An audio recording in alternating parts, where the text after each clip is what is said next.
नमस्कार, मैं हूं मनोज सिंह और आप देख रहे हैं Vikramshila academy Lucknow YouTube channel.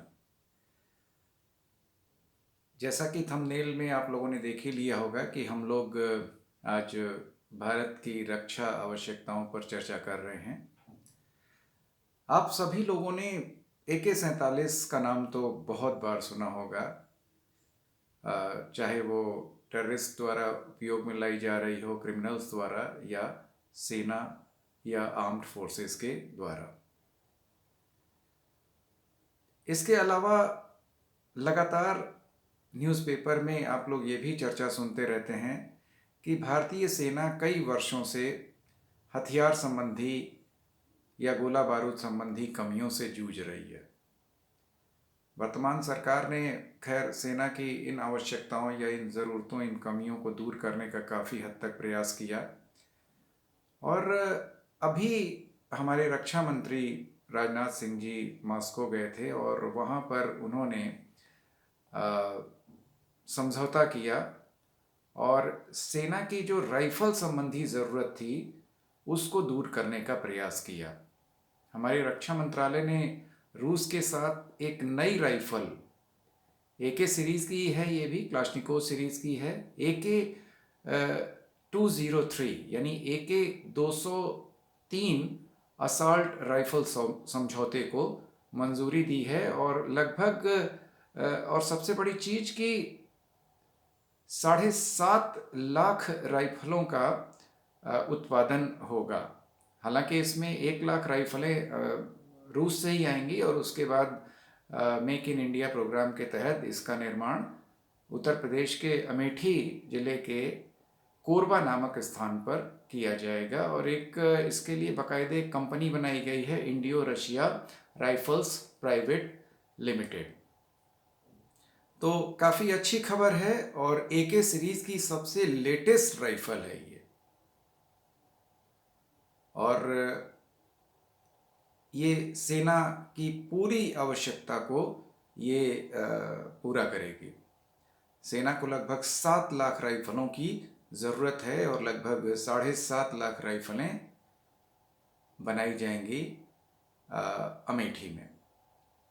अभी तक हमारी सेना इंसास राइफलों का प्रयोग कर रही थी और इंसास राइफलें DRDO में बनाई गई थीं, लेकिन इंसास राइफलों में लगातार शिकायतें आ रही थीं, जैसे जाम हो जाना, अचानक ऑटोमेटिक मोड पर चले जाना, कभी कभी तो तेल इसमें से निकल जाता था और आंखों में पड़ जाता था, मैगज़ीन टूट जाना और ठंड में, जैसे सेनाएं जब हमारी काफ़ी ठंड में काम करती हैं या सियाचिन वगैरह में काम करती थीं तो वहाँ पर तो ये प्रॉब्लम और बढ़ जाती थी और सैन्य बल इससे काफ़ी परेशान हो जाते थे। और जहाँ पर रेगुलर सैन्य कार्रवाई चलती है, जैसे आपका जम्मू कश्मीर है या उग्रवाद प्रभावित जो एरिया हैं या CRPF जहाँ नक्सलियों से लड़ रही है, उन लोगों ने तो इंसास का प्रयोग करना ही बंद कर दिया था और मेनली वो लोग AK-47 का प्रयोग कर रहे थे और लगातार सेना और अर्धसैन्य बल जो हैं वो मांग कर रहे थे कि इंसास राइफलों की जगह किसी अन्य राइफल को लाया जाए। तो निश्चित रूप से रक्षा मंत्रालय ने एक अच्छा कदम उठाया और AK सीरीज़ की सबसे लेटेस्ट राइफल AK-203 को का सिर्फ आयात ही नहीं किया बल्कि भारत में ही अब वो बनेंगी।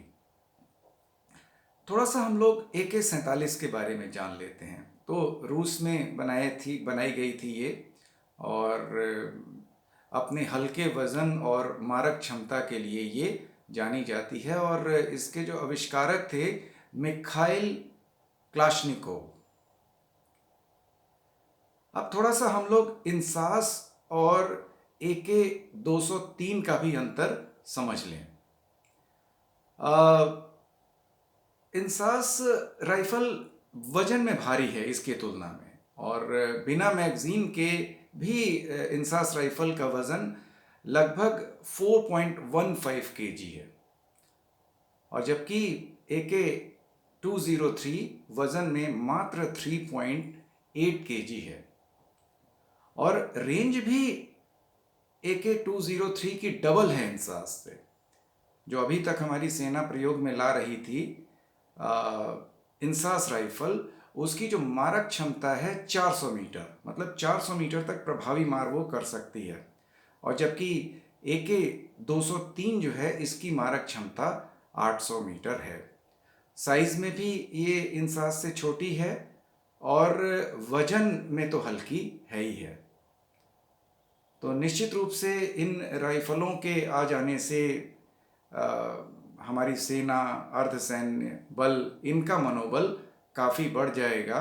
और सबसे बड़ी चीज़, जब ये देश में ही बनेंगी तो इनकी मेंटेनेंस या इनके प्रोडक्शन की निरंतरता हमेशा बनी रहेगी।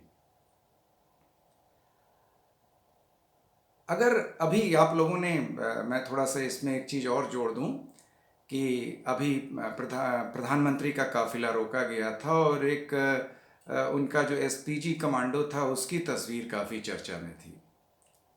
तो कई लोगों ने ये जिज्ञासा जाहिर की कि आखिर जो एसपीजी के जवान हैं वो किन राइफलों का प्रयोग करते हैं।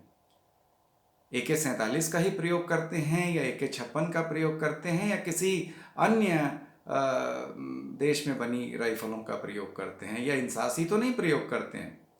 तो मैं यहाँ पर आपकी जानकारी के लिए बता दूं कि एसपीजी जो है, अपने जो जवान हैं या जो एसपीजी के लोग हैं, वो बेल्जियम मेड FNF 2000 राइफल का प्रयोग करते हैं, जो अपनी ज़बरदस्त मारक क्षमता के लिए जानी जाती है। हालांकि अभी ये बहुत ज़्यादा इसका उत्पादन या इसकी सप्लाई नहीं है। तो इस रक्षा सौदे से संबंधित लगभग सभी चर्चा हो गई और AK-203 का उत्पादन अब जल्द से जल्द हमारे यहाँ शुरू हो जाएगा। तो आज की चर्चा बस इतनी ही, और अगले वीडियो में हम लोग किसी और टॉपिक पर चर्चा करेंगे। और मैं आज फिर आपसे रिक्वेस्ट करता हूं कि आप लोग please Vikramshila academy Lucknow YouTube channel को सब्सक्राइब कर लें और उसको शेयर अधिक से अधिक करें, लाइक करें, जिससे कि लगातार आप लोगों को इस चैनल की जो वीडियोस हैं वो उसके नोटिफिकेशंस आपको मिलते रहें। धन्यवाद। जय हिंद।